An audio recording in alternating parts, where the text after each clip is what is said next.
नमस्कार दर्शक हो, डॉक्टर कुलकर्णी आयुर्वेद या यूट्यूब चॅनलमध्ये आपलं स्वागत आहे.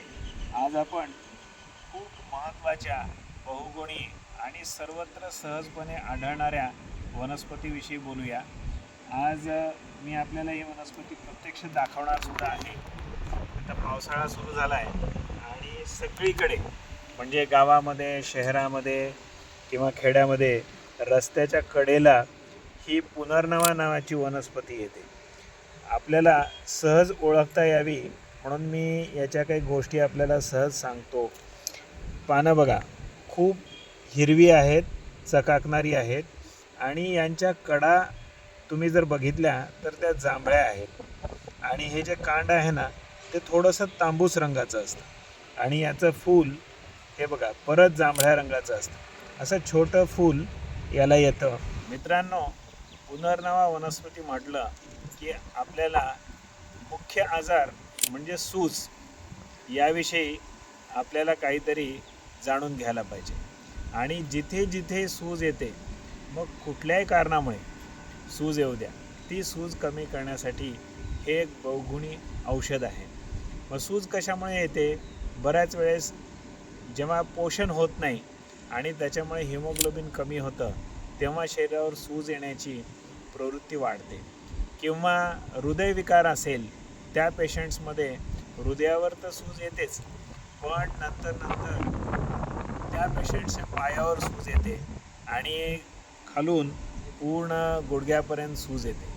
आणि असाच एक आजार आहे, म्हणजे जेव्हा लिव्हर फेल्युअर होतं ना, मग असायटिसमुळे म्हणजे जलोदरामुळे असेल किंवा बऱ्याच वेळेस सिरोसिस ऑफ लिव्हर असा एक आजार असतो त्याच्यामुळे असेल किंवा कुठल्याही लिव्हरच्या आजारामध्ये, मग लिव्हरचा कॅन्सर असेल, तर अशा सगळ्या आजारामध्ये काय होतं, लिव्हर फेल्युअर जसं जसं होत जातं तेव्हा हळूहळू सूज यायला लागते. आणि बऱ्याच वेळेस ही सूज पायापासून सुरुवात होते आणि मग हळूहळू ती वरती येते.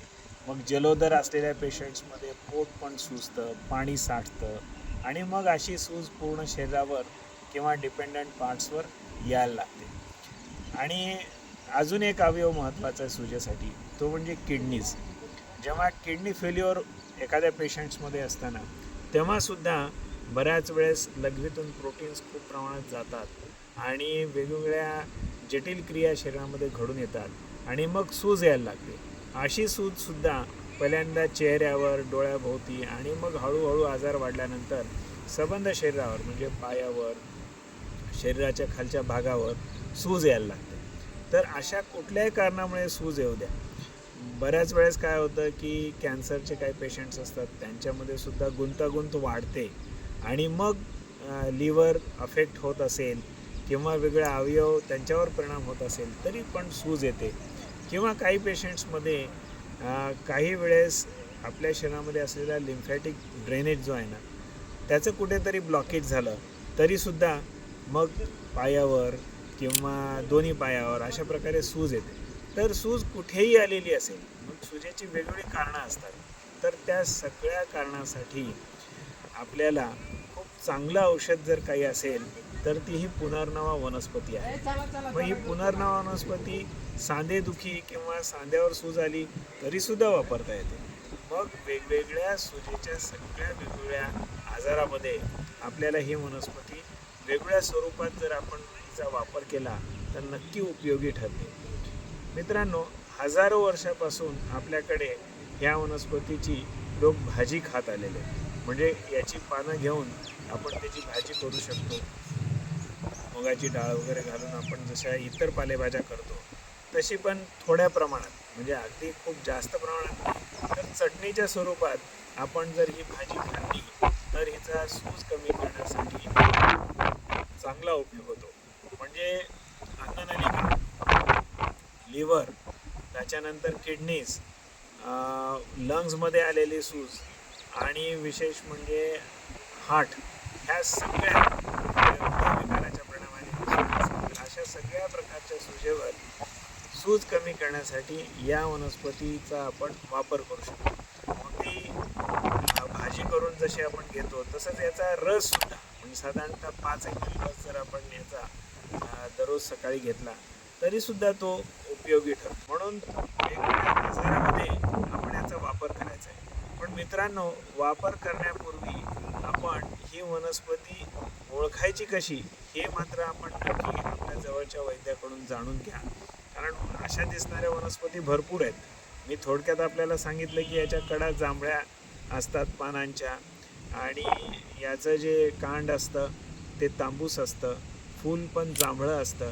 तर अशा स्वरूपाची ही वनस्पती सगळीकडे आढळते आणि वेगवेगळ्या प्रकारे आपण याचं सेवन केलं, आणि याची औषधं तर भरपूर असतात. म्हणून वेगवेगळ्या प्रकारे सेवन करणं, औषधात याचा वापर करणं सूज कमी करण्यासाठी नक्कीच उपयोगी ठरतं. बऱ्याच पेशंट्समध्ये ॲनिमिया असतो, त्याच्यामुळे सुद्धा रक्त कमी होतं आणि सूज येते. तर अशा सगळ्या वेगवेगळ्या प्रकारच्या आजारामध्ये, हृदयाचे आजार असतील, लिव्हरचे आजार असतील, किडनीचे आजार असतील, रक्त कमी असेल किंवा चयापचयाच्या विकृती होऊन शरीरामध्ये सूज येत असेल, तर अशा सगळ्या प्रकारच्या सूज कमी करण्यासाठी याचा उपयोग होतो. आणि विशेष म्हणजे सूज कमी करण्यासाठी शरीरामध्ये साठलेलं जे अतिरिक्त पाणी असतं ते काढण्यासाठी ते लघवीतून बाहेर काढावं लागतं. आणि ही वनस्पती आपण अशा प्रकारे सेवन केली तर लघवीचं प्रमाणसुद्धा वाढतं, योग्य प्रमाणात शरीरातून पाण्याचा निचरा होतो आणि सूज कमी करण्यासाठी नक्की त्याचा चांगला उपयोग होतो. मित्रांनो, हा व्हिडिओ आम्ही आरोग्य शिक्षणाच्या दृष्टीने बनवला आहे. आपल्याला काही आजार असतील तर नक्कीच आपण आपल्या जवळच्या वैद्य किंवा डॉक्टरांना भेटा, त्यांचे उपचार घ्या.